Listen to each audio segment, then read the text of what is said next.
So Keith, it's the end of summer. You've done a great job with your tomatoes. You've fertilized them with Osmocote. You've given them some Miracle Grow fertilizer.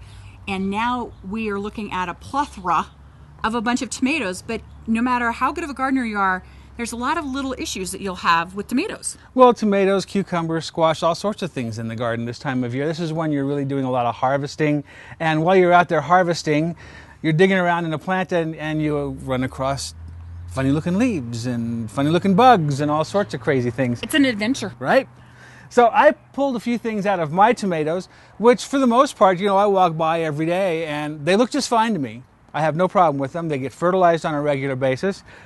But on closer inspection, I can find all kinds of problems, and I think everybody else can too. I just want you to know that you shouldn't get freaked out about this. It's going to happen. You're not going to have florist quality vegetables in your vegetable garden. It's just not going to happen. So here's a few things that I wanted to show that came out of my garden. This is that is ugly, isn't it? This is often called cat facing. I have absolutely no idea why. I wouldn't have a cat in my house that looked like that if you paid me. Pluck them and throw them away. Don't let the plant waste its energy trying to mature a fruit like this. It's never going to amount to anything. Why leave it on the vine? It's not a disease. It's not something you did wrong.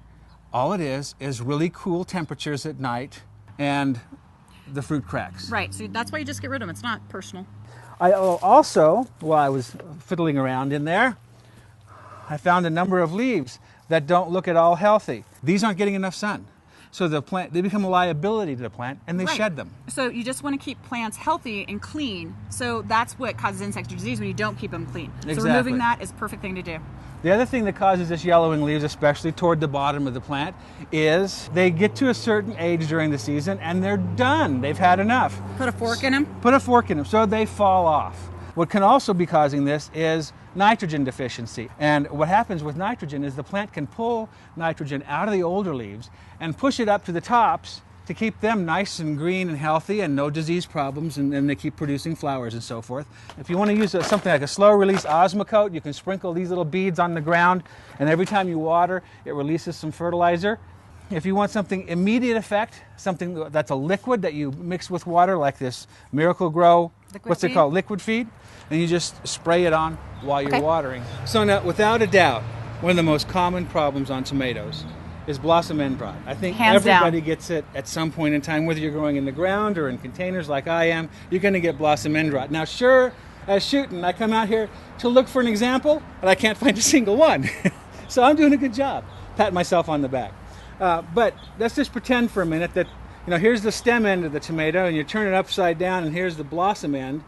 And if this was all brown and sunken in, A little black maybe. A little black. Sometimes it can really travel all the way up the side of the tomato. That's called blossom end rot. And again, it's a cultural situation. It is not a disease. It has a lot to do with watering issues too. It does. It has two things. Watering, inconsistent watering. So the plants are getting too dry between watering and going dry. And this time of year when they're full of fruit and lots of foliage, you're going to have to water more than you did a couple of months ago. The other issue is calcium. Now, in our native soils, if you're growing in the ground, in a native bed, in the native soils, there's tons of calcium. You don't have to worry about that at all. In raised beds, where you're using a potting soil, something along that line, there's no calcium in that. So you need to use a tomato food that has calcium in it. Well, and we're not even just talking today, this is actually Vegetable Gardening 101. We're not even just talking about tomatoes. We've talked about the cucumbers and a lot of the common problems you've seen here. But, we really have the most predominant problem in the garden on any of the vegetables that have the large leaves is powdery mildew. Oh, especially this time of year. Well, and we've seen your really good plants, but you got some ugly going on. I know, and you're going to make me show it off, aren't you? I am going to make you show it off, but I know you can handle it. I'm a big boy. Let's go look. Powdery mildew, I think a lot of people panic when they see this because it looks so ugly. These leaves are fine. There's no powdery mildew. Right. You don't have to look any farther than this. So they wig out about it because it looks bad, and this is just off a cucumber, but it's really not that big of a deal. You just need to treat it and take care of it. You can find fungicides that you can use in a garden that you could treat the plants with, just plucking the leaves if you don't have a ton of it, being good about your watering, not doing overhead watering, not watering at night if you can, will help prevent all of that. So when you're dealing with this kind of junk, just remove the worst affected leaves. Don't take all the leaves off because they're still functioning even with the mildew on there. But when you do take these things off, clean up the debris, throw it in a trash can, not in a compost pile. You don't want it there to reinfect your plants later on. And that's pretty much gardening is just vegetables about 101. some good maintenance. Yeah, exactly. Coming up next, we've gone up to the Aspen Food and Wine Festival where we've met a world-renowned chef.